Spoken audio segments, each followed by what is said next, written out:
పాకిస్తాన్ ఓ ఉగ్రవాద దేశం. ఆ దేశంలో ప్రజా సంక్షేమం ఉండదు, అభివృద్ధి అనేది కనిపించదు.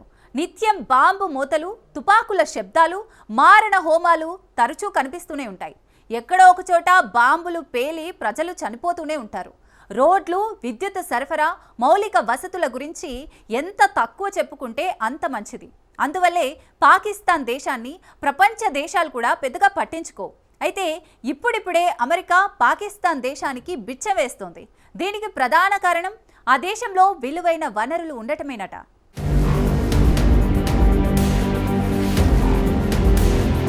వాస్తవానికి పాకిస్తాన్లో ఉగ్రవాదులు ఉన్నారని ఎవరైనా చెబితే ఆ దేశ పాలకులకు తిక్కరేగుతుంది. ఎవరైనా పాకిస్తాన్లో ఉగ్రవాదులు ఉన్నారని చెబితే వారిపై ఎటువంటి దుష్ప్రచారానికైనా పాకిస్తాన్ వెనకాడదు. అయితే ఈసారి పాకిస్తాన్ బాలీవుడ్ హీరో సల్మాన్ ఖాన్ మీద పడింది. సల్మాన్ ఖాన్కు పాకిస్తాన్లో అభిమానులు భారీగానే ఉంటారు.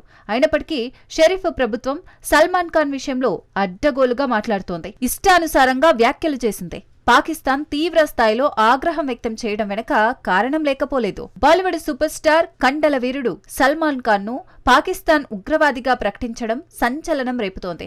1997 ఉగ్రవాద నిరోధక చట్టంలోని 4వ షెడ్యూల్ కింద సల్లూభాయ్ పేరును చేర్చినట్లు నోటిఫికేషన్ రిలీజ్ చేయడం ఇప్పుడు సర్వత్రా చర్చనీయాంశమవుతోంది. అవును, సల్మాన్ ఖాన్ ను ఉగ్రవాదిగా ప్రకటిస్తూ పాకిస్తాన్ ప్రభుత్వం నిర్ణయం తీసుకుంది.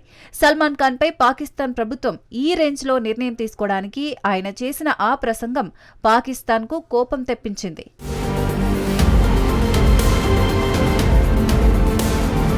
బాలీవుడ్ నటుడు సల్మాన్ ఖాన్ ను పాకిస్తాన్ ప్రభుత్వం ఉగ్రవాదిగా ప్రకటించడం హాట్ టాపిక్ గా మారింది. దీనికి ప్రధాన కారణం ఇటీవల సౌదీ అరేబియాలో జరిగిన ఒక కార్యక్రమంలో సల్మాన్ బలూచిస్తాన్ గురించి చేసిన ప్రకటన. ఈ కార్యక్రమంలో మాట్లాడిన సల్మాన్ బలూచిస్తాన్, పాకిస్తాన్లను విడివిడిగా ప్రస్తావించారు. సల్మాన్ వ్యాఖ్యలు పాకిస్తాన్ ప్రభుత్వానికి కోపం తెప్పించింది. దీంతో పాకిస్తాన్ షహబాజ్ సర్కార్ అధికారిక నోటిఫికేషన్ జారీ చేసి సల్మాన్ ను నేరుగా ఉగ్రవాదిగా ప్రకటించింది. పాకిస్తాన్ ఉగ్రవాద నిరోధక చట్టం కింద నిర్ణయం తీసుకున్నట్లు పాక్ అధికారులు చెబుతున్నారు. అందుకే సల్మాన్ పేరును 4వ షెడ్యూల్లో చేర్చారు. అయితే ఈ విషయంపై సల్మాన్ లేదా అతని టీం నుంచి ఇంకా ఎటువంటి స్పందన రాలేదు. కొద్ది రోజుల క్రితం సౌదీ అరేబియాలో జాయ్ ఫోరం 2025 కార్యక్రమం జరిగింది. ఇందులోకి బాలీవుడ్ నటుడు సల్మాన్ ఖాన్ తో పాటు షారుఖ్ ఖాన్, అమీర్ ఖాన్ వంటి స్టార్స్ పాల్గొన్నారు. ఈ వేదికపై సల్మాన్ మాట్లాడుతూ భారతీయ సినిమాకు ప్రపంచవ్యాప్తంగా ఆదరణ పెరుగుతుంది. ఒక హిందీ సినిమాను సౌదీ అరేబియాలో విడుదల చేస్తే తప్పకుండా సూపర్ హిట్ అవుతుంది. ఆపై తెలుగు, తమిళ్, మలయాళ సినిమాలు కూడా ఇక్కడ కోట్ల రూపాయలు రాబడుతున్నాయి. దీనంతటికీ కారణం పలు దేశాలకు చెందిన ప్రజలు సౌదీలో ఉండటమేనని చెప్పాలి. బలూచిస్తాన్, ఆఫ్ఘనిస్తాన్, పాకిస్తాన్ నుంచి వచ్చిన ప్రజలు ఇక్కడ ఎక్కువగా ఉన్నారంటూ ఆయన మాట్లాడారు.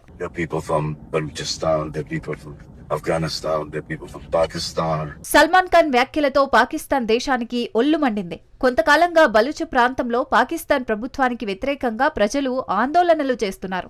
తమ ప్రాంతాన్ని స్వతంత్ర దేశంగా ప్రకటించాలని డిమాండ్ చేస్తున్నారు. తమ ప్రాంతంలో ఉన్న విలువైన వనరులు మొత్తం పాకిస్తాన్ పరిపాలకులు దోచుకుంటున్నారని, విదేశీ శక్తులకు కట్టబెడుతున్నారని ఆ ప్రాంత ప్రజలు ఆరోపిస్తున్నారు. ఇటీవల అనేక ఆందోళనలు పెరిగిపోయాయి. అంతేకాదు పాకిస్తాన్ సైన్యాన్ని ఇక్కడి తిరుగుబాటుదారులు అంతం చేశారు. ప్రభుత్వ ఆస్తులకు తీవ్ర స్థాయిలో నష్టం కలిగించారు. ఈ క్రమంలో పాకిస్తాన్ పరిపాలకులు బలూచ్ ప్రాంతంలో సైన్యాన్ని భారీగా మోహరిస్తున్నారు. అక్కడ ఆందోళనలు జరగకుండా కట్టుదిట్టమైన చర్యలు తీసుకుంటున్నారు. అందువల్లే పాకిస్తాన్ దేశం సల్మాన్ ఖాన్ మాటలను తీవ్రంగా పరిగణించింది. సల్మాన్ పై ఏకంగా ఉగ్రవాది అనే ముద్ర వేసింది.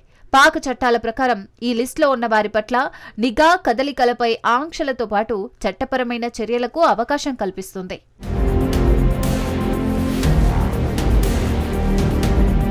సల్మాన్ ఖాన్ చేసిన వ్యాఖ్యలు పాకిస్తాన్ ప్రభుత్వానికి కోపం తెప్పించింది. బలూచిస్తాన్, పాకిస్తాన్లను సల్మాన్ ఖాన్ వేరువేరుగా చెప్పడం ఏంటి అంటూ ఫైర్ అవుతున్నారు.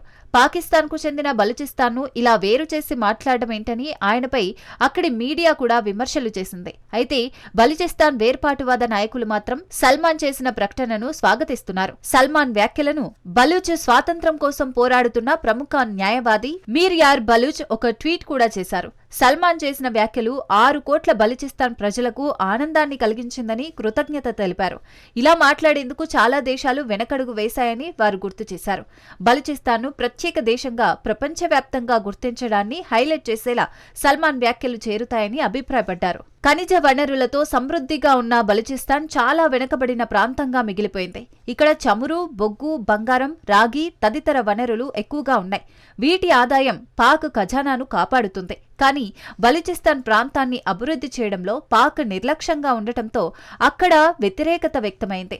ఫలితంగా రాజకీయ అనిశ్చితి ఏర్పడడం, ఆపై వేర్పాటువాదులు శక్తివంతమయ్యారు. ఇప్పుడు ఏకంగా అక్కడ ప్రత్యేక ఆర్మీని ఏర్పాటు చేసుకునే రేంజ్కు బలూచిస్తాన్ చేరుకుంది.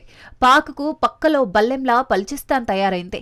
పాక్ నుంచి వేరు కావడంతో పాటు ఒక ప్రత్యేక దేశంగా ఏర్పడాలని ఇక్కడి ప్రజలు కొన్ని దశాబ్దాలుగా పోరాడుతున్నారు. తాజాగా బలూచిస్తాన్ను ప్రత్యేక దేశంగా సల్మాన్ ప్రస్తావించేసరికి పాక్ రగిలిపోతుంది.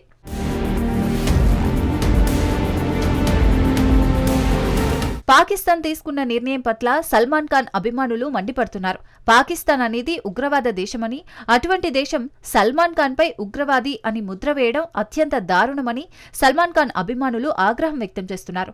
పాకిస్తాన్ దేశం అనవసరంగా సల్మాన్ ఖాన్ తో పెట్టుకుందని, దీనికి సరిపడా పర్యవసనాలు ఆ దేశం చవిచేస్తుందని సల్మాన్ ఖాన్ అభిమానులు హెచ్చరిస్తున్నారు. సల్మాన్ ఖాన్ పై పాక్ ప్రభుత్వం తీసుకున్న నిర్ణయం బాలీవుడ్ ఫిలిం ఇండస్ట్రీ తీవ్రంగా విమర్శించింది. నటుడైన సల్మాన్ ఖాన్ పై ఇంతటి కఠిన చర్యలు ఎందుకని ప్రశ్నిస్తున్నారు ఫిలిం ఇండస్ట్రీ ప్రముఖులు. సోషల్ మీడియాలో స్టాండ్ విత్ సల్మాన్ ఖాన్ అనే హ్యాష్ ట్యాగ్ కూడా ట్రెండ్ అవుతోంది.